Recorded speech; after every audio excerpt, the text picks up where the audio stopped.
Hello and welcome to our weekly Integral Love Relationship Web Jam. My name is Martin Utschig and I'm the author of Integral Relationships, a Manual for Men, and my new and second book, Sex, Purpose, Love, Couples in Integral Relationships Creating a Better World. And today I'm totally excited to be here with a couple that lives my vision in all three aspects, so to speak. Brian and Nicole Whetten, they're an integral couple, at least as far as I can tell. They're parents. They're parents. And if you read my book and know my work, I'm a big advocate that people at higher levels of consciousness also need to procreate if they can and want to. And so I will have some questions around that. And they're also entrepreneurs helping professionals and organizations in running successful, profitable businesses. And as we just said, there's a lot of people, and my previous web jams were a lot about identifying and waking up to our purpose and sharing our purpose in a relationship. But very often people seem to struggle or have difficulties making a living enacting their purpose. And as I had mentioned in my email newsletter that I sent out, I met Brian Whetten. I forgot if it was on New Year's Day 2012 or New Year's Eve 2011, but I met him in Asilomar in California at the Integral Spiritual Experience events, which took place there for a few years. And so welcome. And if you're watching live, then you can participate by typing your name and where you join us from in your questions and comments in the right side of the screen. And if you're single and looking for a partner, you may also share your integralsingles.com screen name or Facebook profile name. And then you can also join us live and ask questions and comment by clicking on the little hand symbol at the top right of your screen. And then a little plugin will be downloaded to your browser. It works best in Google Chrome, but also in other browsers. And then you can join the conversation live. And if you join us live, know that this web jam will be recorded and shared on YouTube. So you give your permission to be included into this YouTube video if you join us live. So thank you, Brian and Nicole, for joining us this morning on this holiday weekend. We just talked a little bit about it. It's a Christian holiday weekend and a Jewish holiday weekend. Interesting. And you're Jewish, Nicole, right? Or grew up in a Jewish family, and yeah. Brian is Christian. Yeah, more intellectual, but definitely a mix of Jewish and love based also. So we're all into winging it, but I'm curious how, briefly how you met and what attracted you to each other. On that topic. We usually tell the story in our book, Yes, Yes, Hell No. You want to share your version? Oh yeah, there's always two versions, right? Always two versions, right? Truth? No, I'm just kidding. I love it. All right. So the last picture. Okay, we go. So what do you want to share? Well, we met through the University version. Yeah, we went through the University of Santa Monica, the spiritual psychology program there, and it was quite the ride of courtship. I didn't realize it at the time, but I was terrified at like my core. I'm like, oh my goodness, how in the world am I going to manage to keep up with this? But I didn't actually say that. Instead, I said, "Oh, well, you're not the one," and really, I'm not. We're not a fit. And she's like, "What is wrong with you?" I think the most interesting thing too was that we basically, I wasn't sure I even wanted to get married. I was like, all right, I want a beloved, I want a partner, but I don't know if I want a family. I don't know if I want marriage, because I was really focused on my spiritual path, my growth path, my path. Yeah, and, which is often a very individualistic path, right, in a way. Yes, and I had a lot of purpose driving through me, and I had a lot of healing that I also needed to do. So there was a piece of me that wasn't sure that I wanted to, well, there was a big piece of me, not a small piece, that didn't know that I wanted, when I thought of marriage and family, it was very alarming because I thought of my own, and I didn't know I wanted to become, a typical mother in a typical relationship, raising children. So it was, and both of us, I think, I was born to breed. I mean, I was raised Mormon, and Mormons breed. That's what we do. Like, that's my history, lineage. So there wasn't much. I wasn't sure if I was ever going to get married, but I was clear if I did get married, we were having kids. Oh, okay. Yeah. So for me, I think I waited a while also because I wasn't clear. I never was one way or the other. A lot of my friends were like, "Oh no, I'm not having children," and I never said I didn't want them, but I never really was like, "Oh, I'm definitely going to have them." And then something just cleared or healed or something happened to me that I woke up. Literally, it was like year 2 of the University of Santa Monica. I woke up saying, "I want to be married and I want children." And of course, I was like that mid-30, age when my biological clock is like. But I really never thought of it or really cared too much about it because I was so committed to my growth and my purpose. And and then I woke up and I said, okay, I think I can do this, but I can't do it the way that my parents did it or the way that I've seen others do it.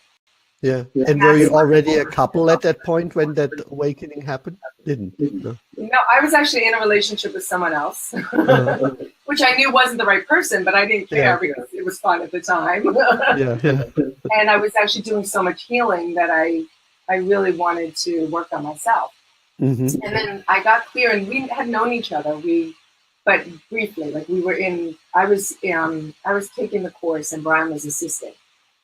So we knew each other. I was the assistant, so she was forbidden fruit. I wasn't allowed to touch.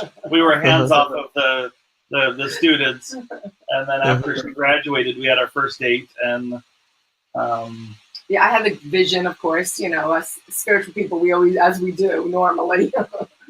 And anyway, it just took off. And then the story of our growth actually started even more so after we met. Because then we were actually both talking about, are we going to commit to marriage and children? And then that's when all broke loose. Yeah. Because that's when, before our growth, it felt like growth just real, because then we had to look at who we were, what our beliefs were, what we really wanted. We couldn't just talk about it. We actually had to jump in and do it. And so what can you briefly say what the attraction was? That we both maybe for you it's obvious, fine. Yeah, exactly. What was her attraction to me is the better question. Yeah, that's the.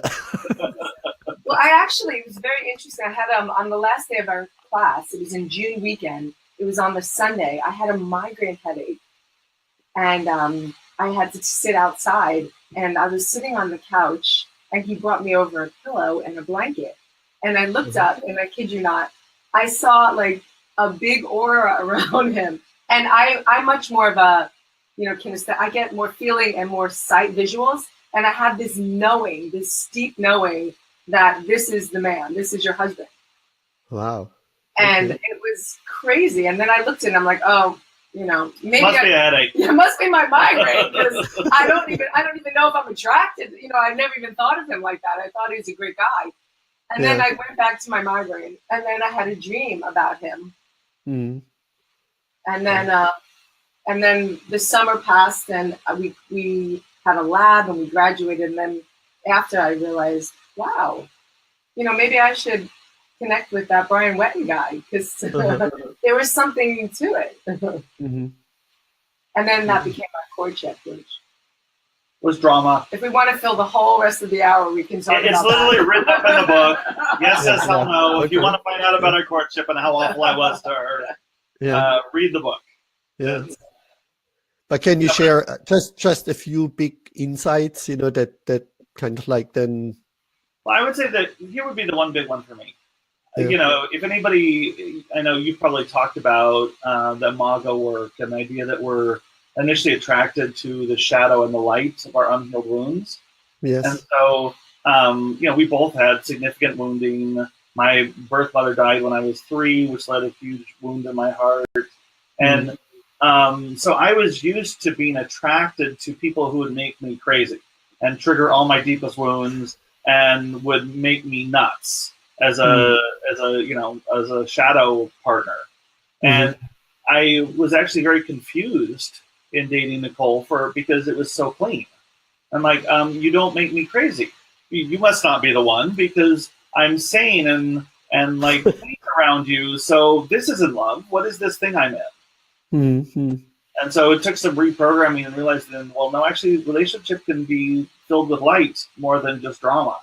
We still have drama. I think that is the key for me too, is when I think of looking for somebody in a partnership, I was always attracted to, people that brought up my wound and who made, like Brian said, made me crazy. And when Can you say that again? People who were what? Who brought up my wounds, who brought up all my insecurities. If I didn't think I was beautiful enough, someone was always questioning my beauty. If I didn't think I was intelligent enough, they were always, whatever it was, they would always poke at my wounds. And when I realized, my life is about growth, and the work I want to do in the world, I don't need it in my intimate relationship. In my intimate relationship, I want to be safe, and I want to feel loved, and I want to heal. So I made a very clear intention when I was choosing my life partner to find someone who also brought up my wounds that I can heal them with, instead of just triggering them. And I think that's one of the biggest keys of mine in my relationship is we clearly are human beings. So human beings are always getting wounded and always trying to prove worth and always trying to live this human existence. And but the difference is you can have someone who can support you and love you while you're healing. And that is my most crucial piece of advice. I don't love that word, but my most, genius wisdom from on high. My most is so silly. So, and that would be is to find someone who even if they bring up your wounds and bring up your triggers, that that they're going to love you and heal with you while you do it, and not judge you. Create a safe container inside which you can heal and grow. And were you integrally informed at that time already? Did you have sort of like a map around that? Oh, I mean, I had fallen in love with the Wilbur, the integral stuff in 04, I think, 03, 04. I mean, we met through that. I spoke multiple conferences there. And then Nicole loved it as well. And to be fair, she is a bit more the feminine. So her feedback on reading Ken was, why does he need so many words?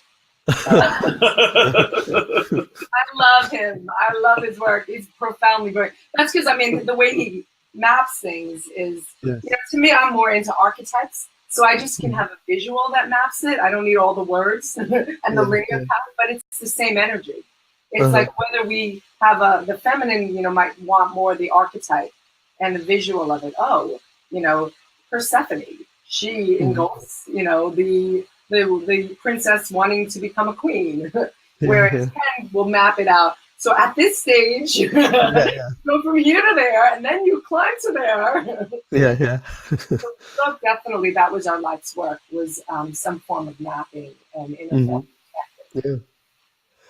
And so after you fell in love and decided you wanted to be a couple, was there first like a focus on being a couple and creating a family, or did the working together part, like did they emerge together or were one after the other?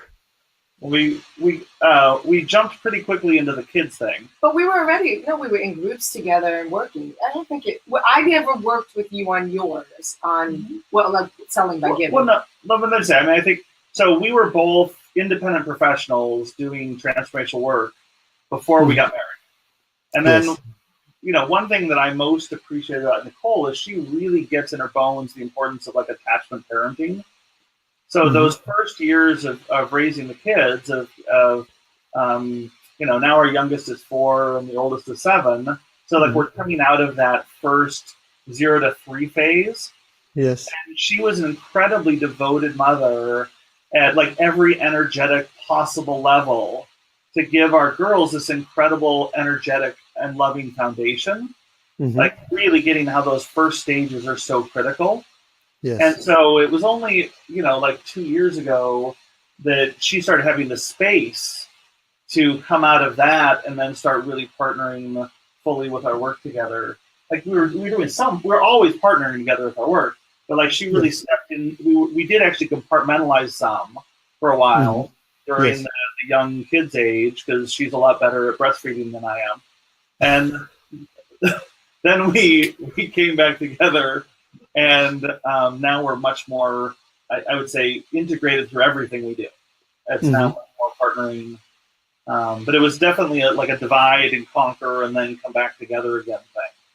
Yeah. Is that fair?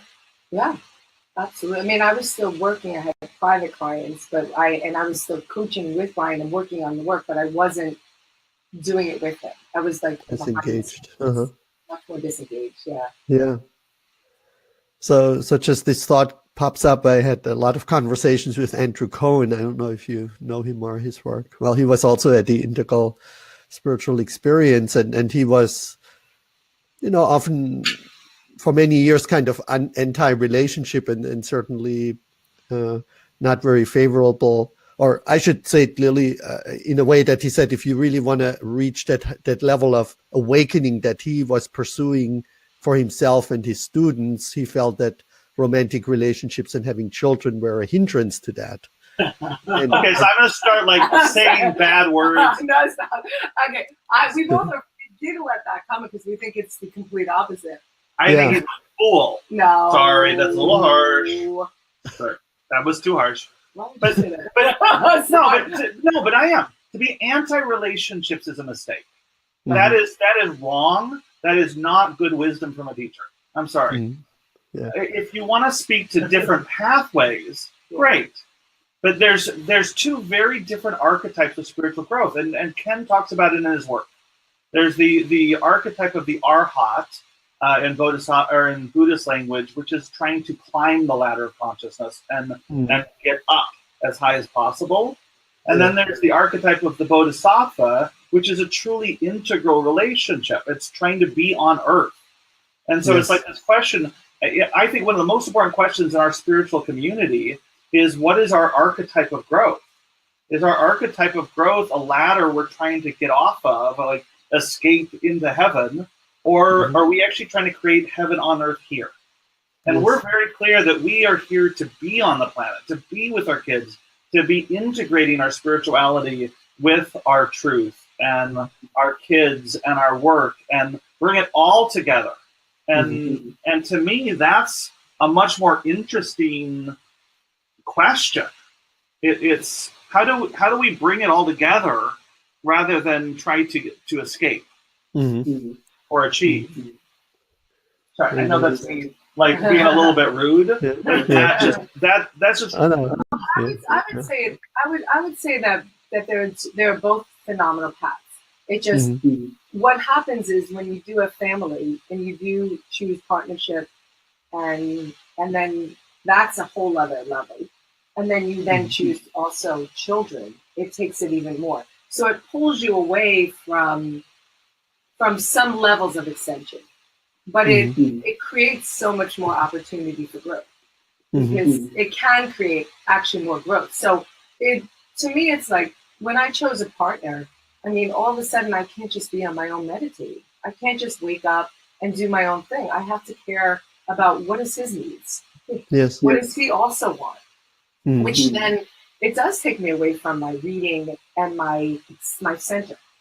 But then the gift becomes, now how do I do my center when I also have that obstacle or but the joy that comes with that obstacle. So and also the mirror, obviously.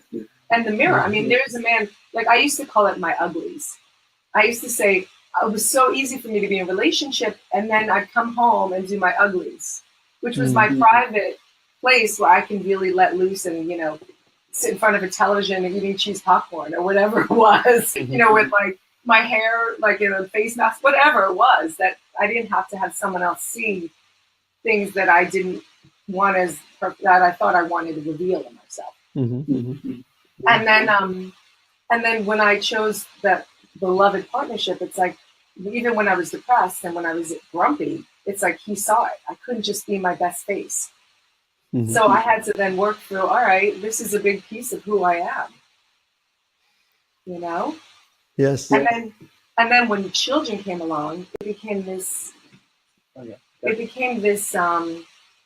my gosh, now I'm reliving all my past traumas in going to school with them and experiencing their discomfort and their pain, which does, if you look at it that way, it does keep you from, meditation and vipassanas and all the things that you can be doing to clear.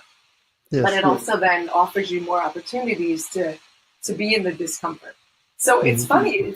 So to me, the growth is actually more on that path. I'm so envious sometimes of the other path because it feels much more freeing and liberating. But then I have to remember it also, the joy. It's like, it's always a both end. Every great strength has its equal challenge. So the great strength of having, beloved and having the family is there's more there. The love. And also more triggers. And then, right. In Integral, we talk a lot about shadow work, but the depth of shadow work, I haven't found anywhere that comes close to intimate relationship, marriage, and kids. I mean, we've got thousands of years of humanity proving that marriage and kids will trigger all of your issues, unlike anything else on earth. You don't have to take that path, but it's an incredibly valuable opportunity if you hold it consciously from the perspective of how am I always getting support? How am I doing this consciously? How am I working my shadow? How am I owning my projections? Which I know is a lot of the work that you are a champion of as well. Yes. And in defense of Andrew Cohen is he's married for a long time. Oh, see? And at the end of our conversation, he said he now regrets that he didn't have children, and he thinks that a lot of things that happened in his community in recent year probably wouldn't have happened if he would have had children. So it was quite interesting conversation that was preceded by, I think, 5 long Skype conversations that he and I had before he, came onto the webinar a few weeks ago.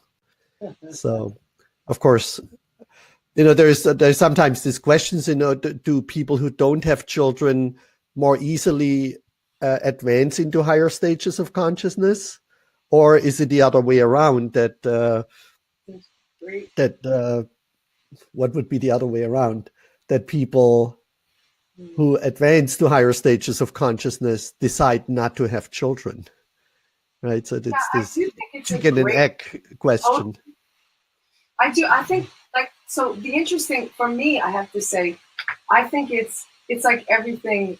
It's like I used to do massage and healing, and everybody likes their body touched differently. Some people actually want really deep tissue. Some people want it gentle. And I think that's a great way to use that as an analogy for what's your path you choose with children or marriage or not, or to just this, And I think you have to choose what works for you. And that's another question. Brian and I were in that question. I mean, even though Brian always knew he wanted to, he still went to guides and, spiritual teachers saying, do you think it is in my path to have, which is because he's very an advocate of it now, but do you think it's in my path to actually have children? And I remember one of the guides actually said to him, it's a choice for you. You can choose. And I think that's actually the most important thing, is to know we do have that choice. Yeah. But I think that's what he was upset about, was when someone tells you and makes that choice for you, then that feels like a soul violation, because there's no right or wrong. It's all based on what is better for you. And I do think that there's something, and I think this is a lot of, again, the work you're helping pioneer and bring forward, of the question of having an adequate tool set for whatever level of challenge you're taking on. So if you're going to step into a true integral relationship with marriage and kids and then purpose and family and business, all of it, you need a much higher toolkit. And so if you only have this level of tools, then I think you have to do more either or choices. Either I have kids or I'm growing spiritually. And that's what our community is so devoted to, is the question of how do we build better and better and better tools so we can have more choices. Yes.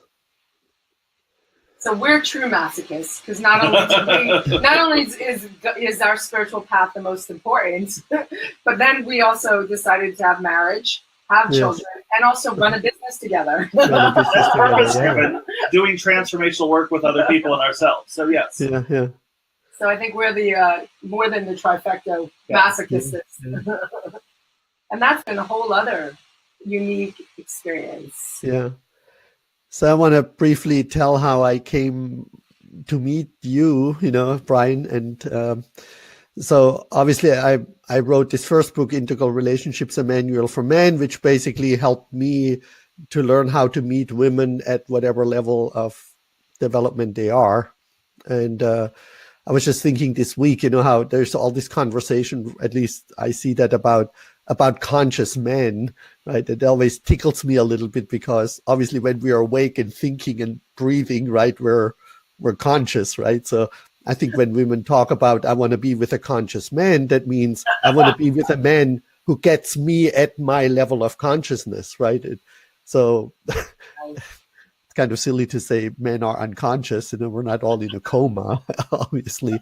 But that's basically the essence of my first book. And then when I finished it, I went to a talk by Andrew Cohen and learned about evolutionary enlightenment and this whole evolutionary purpose, and then read Steve McIntosh's book and very quickly got really excited about this. Like there is, what Andrew Cohen called an authentic purpose. I now call it transcendental purpose, because interestingly enough, there is like at least 7 different words, like, spirit's purpose, or soul's purpose, or higher God's purpose, true, real purpose, unique purpose, authentic purpose, evolutionary. It's interesting that each level has its own word for purpose. So I just chose a word that's not one of these, right, to call it transcendental.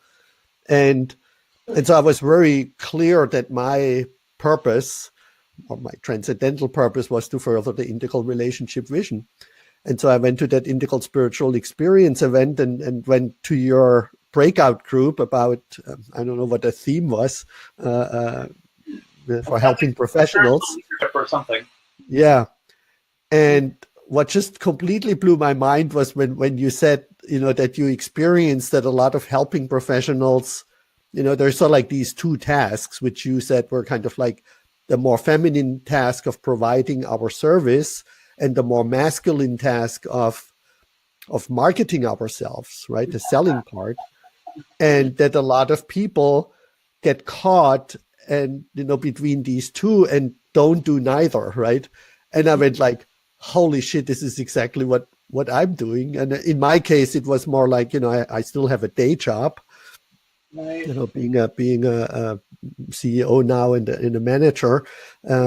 And on the other side, my passion. And so I realized as soon as I followed my passion, I felt bad that I'm not working more for my day job, so to speak. And when I worked for my day job, I felt like, no, I should live my purpose and my passion. And then, I went to the fridge and then I went on Facebook and then I doodled around, and the day went by and I ended up doing nothing. And it helped me to be more conscious about going back and forth and setting time, right? And say, okay, the next 3 hours I'm going to do my day job, and then I do 3 hours on my purpose, and then I go back 3 hours to my, with a 12, 14-hour work day that I usually have, I could, but it still always felt like there was some, like I was on a teeter-totter and there was nothing that balanced me in that. And so the next day after I listened to your talk, they had sort of like this visioning thing about your future. And it just, I don't know why I hadn't thought about that before, but in my book, I describe how you cannot be feminine and masculine at the same time, simultaneously. You cannot breathe in and breathe out simultaneously. And, I realized, wow, I want to be with a partner who shares my passion and purpose and balances me in, when I'm more in my masculine, she's more in her feminine, and vice versa, which eventually really led then that I met someone who wanted to do that, and that didn't work out. And whenever a relationship fails for me, I write another book. So fingers crossed.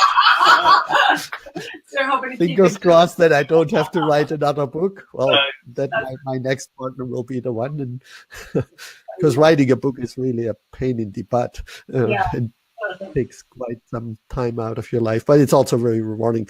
But anyway, Andrew Cohen was the initial trigger of purpose, but then the shared purpose part was really triggered in that moment, because everybody in the room went like, holy crap, yeah, that so hit home with everyone. So thank you for that insight, and I think it's really important. And maybe you can say a little bit more about how you came to that insight, and how that is now balanced and harmonized potentially in your relationship. I also want to say something quickly. I have these 3 or 4 circles of what you love to do, what you do well, what the world needs, and what the world pays for, right? It's not from me. I found it on the internet somewhere, but it's really powerful. And I often found that specifically women who want to live, be fulfillment oriented and live what they love to do and what they think the world needs, they often seem to look for a partner who does what the world pays for and what he does well. And so we get these kind of like unequal relationships, and maybe men on the other side want women who support them in their vision and purpose, independent if the woman really resonates, if it's her vision or purpose, right? So they often expect the woman just to be sort of like a support person and not really care about what is her vision and purpose. Yes. And I think that's connected with the quadrants and the feminine masculine polarities. Yeah, you're talking about my favorite topic now. Before we go there, let me show my picture, because it is great. Okay. So this shows up correct on yours, right? This is your. Yeah, it's good. So if you look at the integral ladder of consciousness here, and look at 2 domains, there's marketing and selling and traditional business, and then there's service and purpose. Okay. And one of the biggest things we've learned, both for a business and for relationship, is, I think, similar to what you're saying, it takes a lot of work to try to change states in consciousness. To actually go from one frequency to another is exhausting. Yeah. And as you become more and more conscious, it becomes more of a soul violation. It just becomes very, very painful to do. Okay? So the way that almost all sales and marketing, that piece of what you get paid for, is done still is at a very orange, also masculine, externally focused way, what we call traditional business. Well, we have, so many people in the integral community are waking up to these all-important service and purpose and doing transformational work in the world, and how do we lift the planet and lift each other and all of these things, which is at a much higher frequency. And so the simple thing we learned was that if you really wanted to do integral business, and particularly if you want to do integral business as a couple, be an integral couple doing integral business, you need to learn how to bring all of this up to the same frequency. So that you're not having to be in 2 different worlds, but you actually can be in service and purpose and then in sales and marketing, and you can have both of them at exactly the same level.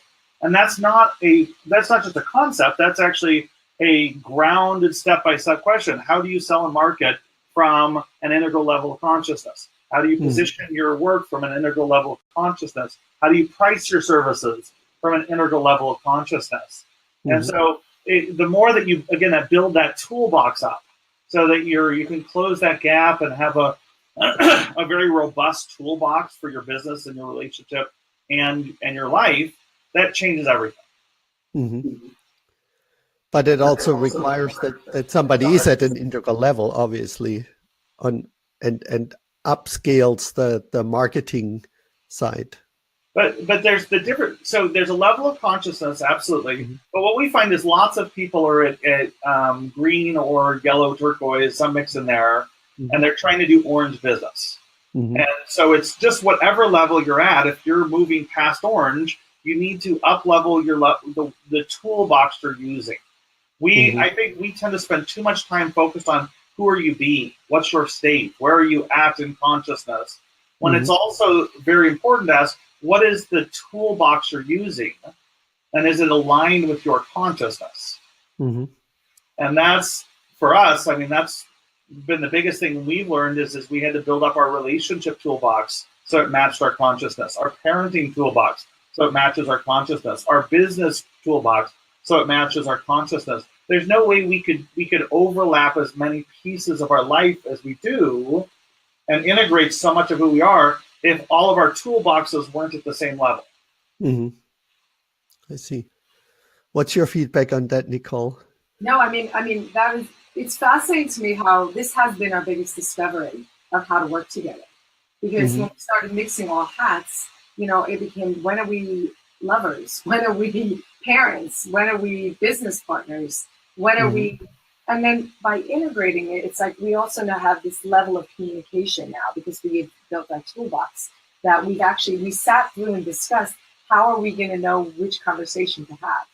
So we have words that describe, like, before we even engage in conversations, we'll be like, all right, which hat am I wearing right now? Like, who am I, and what is it that you want from me? Because there's sometimes I'm still the feminine, and I'm like, I just want him to listen and not fix anything and not support me, but just, be the partner and listen and love me, right?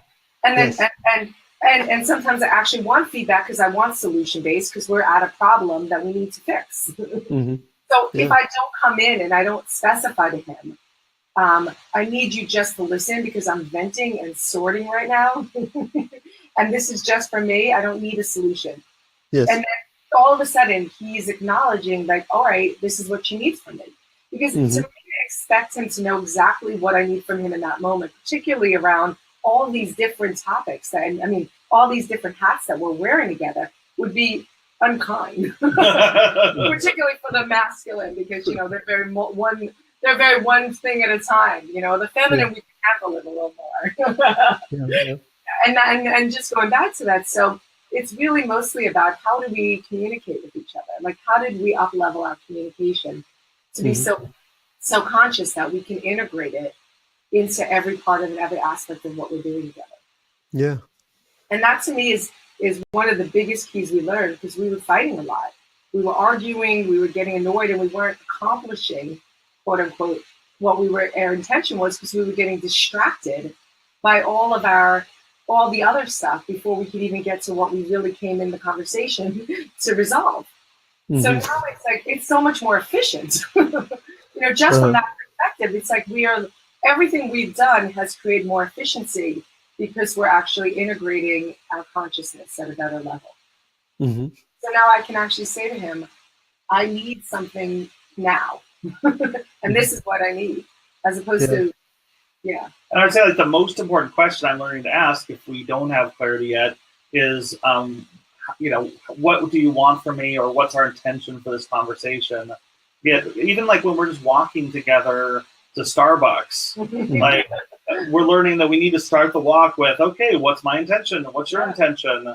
Get clear on, roles and how we're playing in that dance right then. So it's not compartmentalized, but it's organized. I see.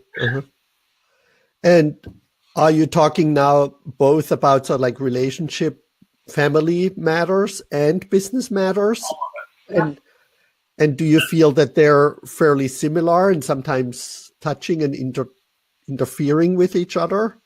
Is there a difference when you co-create in the family, in the private realm, and when you co-create in the business realm?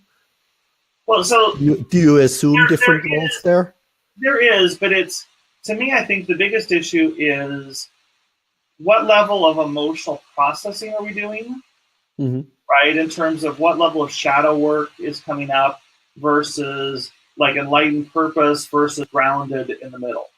So it's, because we support each other a lot in our own integration, and things come up and we get upset, and we're like coaches for each other, and we help you, and we have one thing we've learned also is to have a team of other support resources outside of us to draw on, so we don't have to be everything for everyone, for each other. If we're in, like with the kids, I mean, if we're having a meltdown, one of us is having a meltdown on some parenting issue, right? Or we're having a meltdown on some business issue. It's all about where we're being and what role is needed to support that. I'm also just going to add, because we do take on a little different roles, for sure.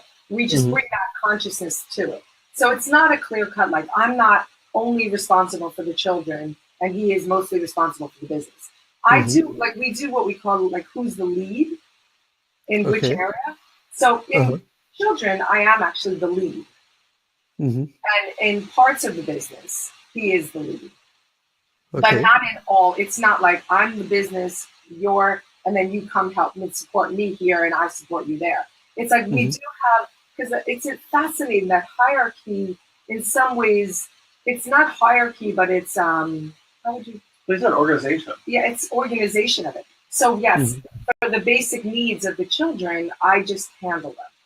If Uh-huh. there's bigger needs, I mean, but then we consult, like if there's school things or issues I'm having, we do it together. I might just bring up to him where I think there's the challenge. I think that's the Yes. better way there. And Uh-huh. then communicate from there. And I think in parts of the business, it's the same with you. Like we create a lot of the content and a lot of things together. Mm-hmm. But I think Brian also comes in with, all right, this is a need we have. Let's do it. Let's figure it out together on how do we resolve that. So in that way, it's like one of us does take a little bit more of the initiative and the lead. Yeah. So that's what I'm mainly curious about, is how does this co-creation on the business side work, and how would you say does being a couple and co-creating on the business side have evolved your business versus if you would imagine you would do it on your own? You know, one image that I'm showing in my book is and that's actually genetically predispositioned, which really got me very excited that is no soul or higher thing. It's in our genes, because women selected for these 4 qualities of cognitive intelligence, empathy, creativity, and being practical, right? And since women over 300,000 years selected males in addition to strength and being good protectors for these qualities, we have these genetic predispositions, but not everybody has the same strengths in these 4 areas. And so one theory I have, and I think it's beyond the theory, is that we create the best results if we have the maximum level of, empathy, intelligence, cognitive intelligence, creativity, and functionality, practicality in what we do. And so I was wondering, and then, the feminine, masculine polarities and creating synergy. And I mean, I'm fishing a little bit for, I love it. yeah, we see that, one of you says, yeah, I'm more sort of like maybe the brainiac, right? And I'm more the empath, and I'm more the practical person, and I'm more the, what do we have left? The creative person, right? And that's not feminine, masculine. So there can be men who are highly empathetic and creative, and women who are cognitive, intelligent, and practical, and vice versa. Yeah, So yeah. No, I mean, it's the same thing with the lead, in my opinion. It's like to be integrated, like you just said, it's not necessarily a feminine, masculine, but there's a feminine tendency more, or a masculine tendency. But to truly be integrated, you have to have both the feminine and the masculine. It's just which one do you lead from? Whereas the feminine may lead from the intuition a little more, and the masculine may lead from the intelligence a little more. They both will both have both aspects. Which one you come into, like, so that I think we do traditionally come in more I'm more the feminine lead in, and he's more masculine lead in. So I may feel the intuitive a little more, and he may feel the intellect a little more. And then I feel like, and then it's almost like then I'll come back with the intellect on it, and he'll come back with the intuitive on it. So that's how we work, is everything is the integrated, but one leads more in. The one, whether you call feminine or masculine. Yeah. I didn't read your bios, but just FYI, Brian, you have a PhD in computer science, right? And yeah, so there's computer programming. A Stanford person. Yeah. And that was something you chose, really, sort of like to go in this kind of career? Well, again, a long story of how I got here. That'd be a different. That's 2 hours. I never picked this path. But I wanted to. I think there's one point I want to make on that last point, which is, again, I can't emphasize enough the importance of tools.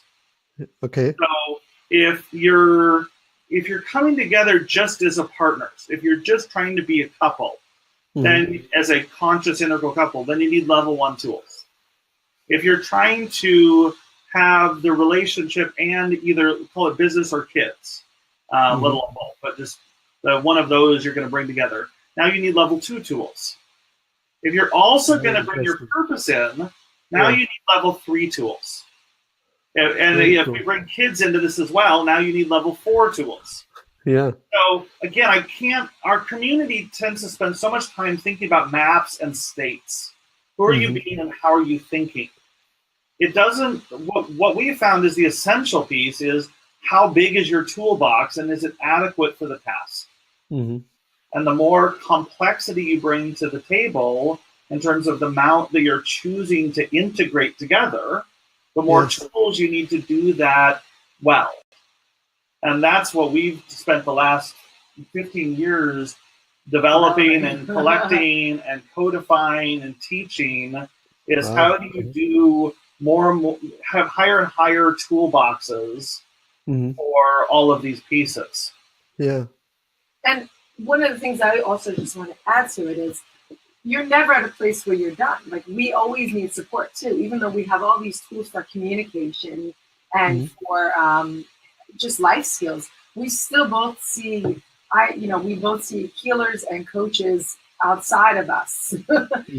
If I was to rely solely on him, on top of everything else we were doing, it would just be, so the tools of having outside support also that helps us, it's almost like peak performance, we don't want to just survive. We truly want to thrive. And like the whole Einstein comment of, you can only reach things at certain levels. And when you can reach out for areas that even if you were so good in and you don't need help in, but you're letting someone else help you in so you can have space to do the other things. That is one of the key, most important issues is like when people think they have to do everything themselves. Even just because they can, it's like I always think of also like The Road Less Traveled and Scott Peck when he shared that yes, I could fix my refrigerator or whatever it was, but it would take me 10 hours when I could hire a professional to do it in an hour. So it's almost like how do we choose what to let someone else help us with so we could focus on the things that our genius zone that we're here to do. So if he has to be my processor for everything I do, then Lord help me. You actually do it. This is the challenge. He does it so incredible for me. I want him to be that for me. But the choice is, if he does that for me, then that's taking away then our creative work that we're going to be doing for the business. So it's like, which do I pick and choose? All right, I have a coach that can help me process on my triggers so that I can actually come back to him a little cleaner so that we can focus on the things that we want to be doing in the world together. And that to me was one of the hardest things because I'm so that I can do everything on my own kind of person. I'm like, I got it. I got to give it to me. I got it. Give it to me. I got it. And being like, all right, I can get it, but I choose not to. I'm going to give that to you has been one of the biggest gifts I think about of our relationship and our life is that I'm able now to and I'm still working on this. Just so you know, this is an ongoing thing that I can give other people responsibilities to help support me. To ask for that help, and I think that is one of the keys. Well, we tend to be over-givers in the integral community. We tend to be big-hearted, want to help everybody else. We also tend to be very, I can do it. And one of the deep things we've learned is you can only give as much as you receive. Like your receptivity is the limiting factor. And so the more circles you're taking on, the more in the scope you're taking on, the more you need to bring in support. Yeah, and just back to the Andrew Cohen thing, I think that's actually, this point references that exactly. Because if you don't know how to give out these things, then it will actually deter you from ascension, from being the spiritual being. And from that perspective, it's 100% correct. Because if you are worrying about all these things, you're not going to be healing and clearing and growing in your consciousness. So I think back to that point, that is so it's such a valid truth. It's that if you do get these tools and you do work this, then it expands to a whole other level. But you do need to get this support to help that expansion. Yeah. So coming back to my earlier question on the co-creative side, on the business side now, right? I mean, I think we have a very good or a basic sense, of how you manage your marriage and parenting and things like that. But if you would just imagine you would have gone it alone in your purpose, in your career, how, Painful. yeah, huh? Painful.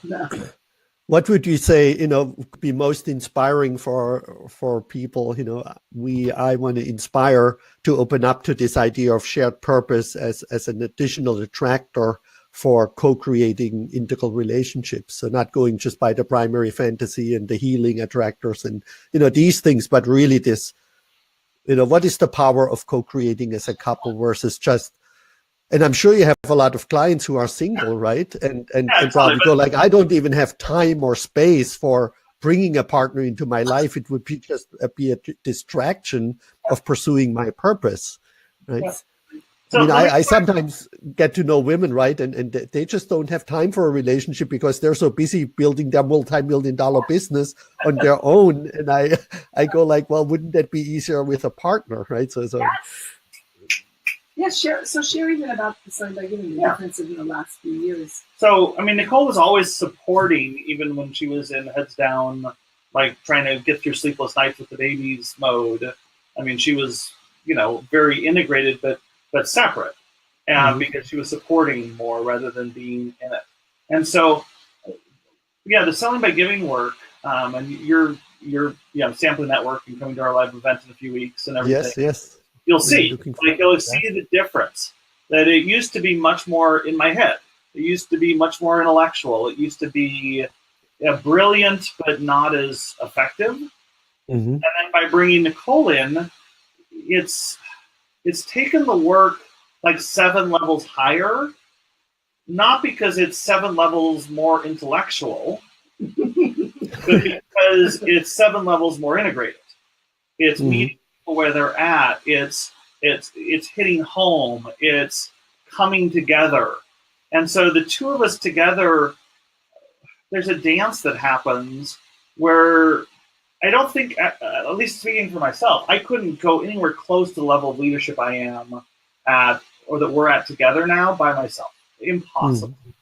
The capacity of what we're able to do together in partnership is light years beyond what either of us could have done on our own.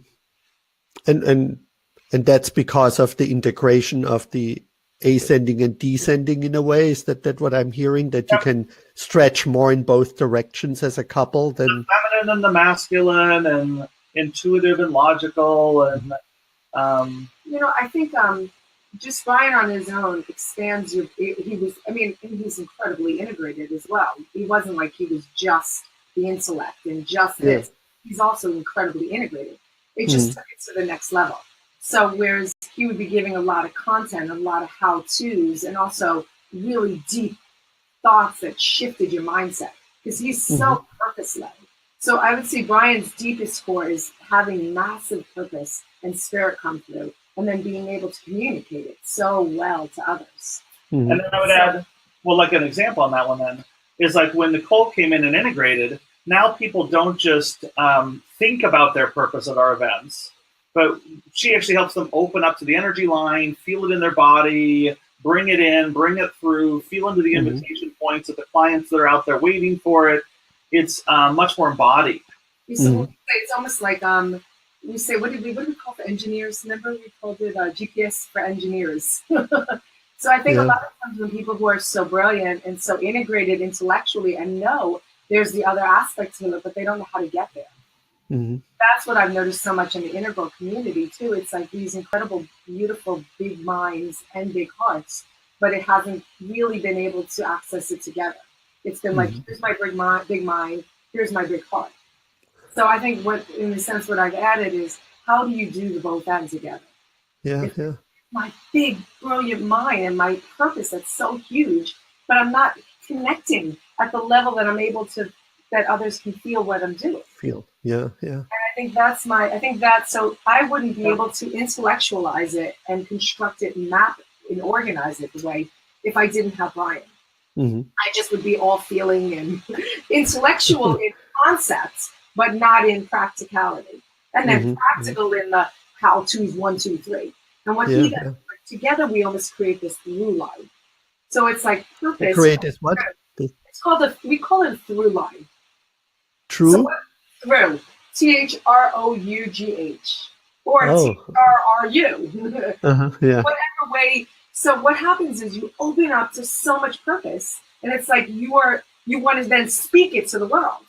But until it goes to channels, which is like a through line, that you're able to actually speak it to the person that needs to hear it, as opposed to just speaking it to them. It becomes just a purpose and then communication. So I think together we've created a through line, which is a way of how do we communicate? How do you communicate to the people you want to serve? Without waiting for them to be integral. How do you actually take this work into the world? And which is our sweet spot, because truthfully, if we want to just speak to green and yellow, it's so much fun and joyful. But what we really want to do is help transcend orange. And yellow. So if we're doing it from our yellow languaging and our green and yellow languaging, then then orange can't hear it. So to me, our biggest gift is what we do a lot is how do we transcend that to orange, and then do it. We have to be able to speak to orange and agree. And I think that's just the thing. We couldn't do that on our own. That's been one of the biggest things. It was one thing for us to climb and integrate and get to yellow turquoise integration together. To be able to then bridge back down into orange and green has been something that utterly requires the two of us working together, as well as building the higher level toolkit for specific tools for how you do that with people. So can I give a example, like a grounded example people can look at? Because we're talking a lot about theory, kind of point to things, and this is so much embodied in us. So we do have our live event in 3 weeks, consciousbreakthrough.com. Yeah, I wanted to get there. How can people benefit from your work? So whether or not, Martin's coming, whether or not anybody comes to the event, look at it. It's, if you can come, we're doing a live stream version of it. You can do it for people from all over the world attending this event. If you're part of our integral community, you can use this code and get a half off on the registration. We really want to get this work into our integral community. It's one of our homes. Yeah, just because you can come live. It's in LAX at the Los Angeles Hilton. Or you can. And I will be there too. So I know. Yeah. Or you can actually do it. We have an incredible tech, Brian. It's a full 3-camera video production, interactive. So wherever you are in the world, we have clients from all over the world, from Australia, France, England. It's a transformational experience, even if you're not there in person. So it's a transformational retreat, even if you're attending virtually for people. Then people can really get it in their body. And it's the essential toolkit for how do you bring your business up to the same level of frequency you're doing your service work, so that you eliminate this gap, and all of a sudden selling, marketing, pricing, positioning, all of these pieces of your business no longer feel like a conflict inside of you, because you're able to do everything in the same way. And if anybody's listening who cares about bringing transformational work to the planet, like our purpose is to empower all of the other transformational workers with the tools it took us 15 years to find the hard way, so we can be getting this work out to the world because it needs it right now. Yeah, definitely. So one other thing that really hit home what I learned from you, and which also changed my life, was that not to basically getting paid for my time, but being paid for the value that I provide to in my day job, in my business job, and also in my integral relationship work. So that was another big. Is that still a big insight on your work, focusing on value? Yep, one of the biggest things we do at the live event is fundamentally rewire the way people think about pricing and value. Mhm. That one thing alone is transformational. Yeah. It's one of like 10 things we do at the event, but it's one of the big ones. Yeah. And It's one of my favorite also. That value shift to me Mhm. is when you get that in your body, you're a different person. Yeah. Your That life, completely transformed my yeah. life, and also helping others, right? In looking at what the value is. And, also to be clear that, well, if you're not providing any value, then, you know, you shouldn't get paid in a way, right? You need to. yeah, but one of the things I'll say on this, because when you don't have the tools and the languaging to describe consciousness and the journey that we really help take people on, Mhm. then it's like this MasterCard, priceless. Transformation is priceless, which means either it's worth everything or it's worth nothing. Yeah. Right? So Yeah. what we do is help ground and integrate it, help you ground and integrate it, so that you actually start having tools to talk about value with people. You can help them see the value, recognize it, own it, put numbers on it. And it turns out that the stuff that people are doing in our community is extraordinarily valuable. It's just they didn't have the tools to ground that value into their business in ways that really work for their clients and for them. Yeah. Yeah. And, I just totally need to second that, because the idea of sharing your purpose, right, whatever, which is making the world a better place, if you cannot make a living doing that, then you don't have a foundation for your relationship. I mean, somehow you have to live. And then it's very likely that you drift back into this, one person needs to have like a non-purpose driven job or both have to have that. And that, of course, then takes away from enacting your purpose, which is not only important for the world, but we also know that people who live their purpose live on average 7 years longer. And there's I have a whole list of health benefits of just living your purpose in my book. And I say, there's only 2 factors of really improving your life quality, or 3. One is healthy eating, exercise, and sleep, right? But the other 2 proven factors are healthy relationships and living your purpose. And I think your work is so important, and that's why I'm so thrilled to have you on and to know you and to come to your event, is because you fill in that missing gap in a way. You're the experts. I'm not really an expert on how to also get paid and make a living sharing your purpose. And so your website is selling. You have another website which is selling by giving, right? Giving.com is the main one. Yeah. And there's a link on there to the Conscious Business Breakthrough, which is the live event. Yeah. I And think that's in April, right? April 20th to 22nd. Okay. At the Los Angeles Hilton. So, and again, so April 20th to 22nd, consciousbusinessbreakthrough.com. And if you use the code INTEGRAL, then you can get 50% off either the virtual or the live registration. It's a great deal. And plus, I will be there too. So yes, you get the bonus of hanging out with me if you like. Yeah. And probably quite a few other amazing coaches and people. Amazing. Great networking event. Yes. Really, really good people that show up with us. Yeah. Well, as you know, I'm totally in love with the 2 of you and inspired and appreciate what you do in the world, and honored that you came on to my webcam. And I'll see you in a few weeks. Look forward to it. And I bring a book for your daughters, because I know you're collecting books for their 18th birthday, right? That's exactly. I mean, yes. I love it. Yeah. Okay. Thank you, Brian. Thank you, Nicole. Take care. See you soon. Bye-bye. All right. Thank you for joining us. And if you watch this afterwards, thank you for watching the video. And I hope you've been inspired by this conversation, and check out Brian's and Nicole's work, which, as you could hear, really transformed and added tremendously to my life. And I'll see you next Saturday. Have a great weekend, and happy Passover and happy Easter. Bye-bye.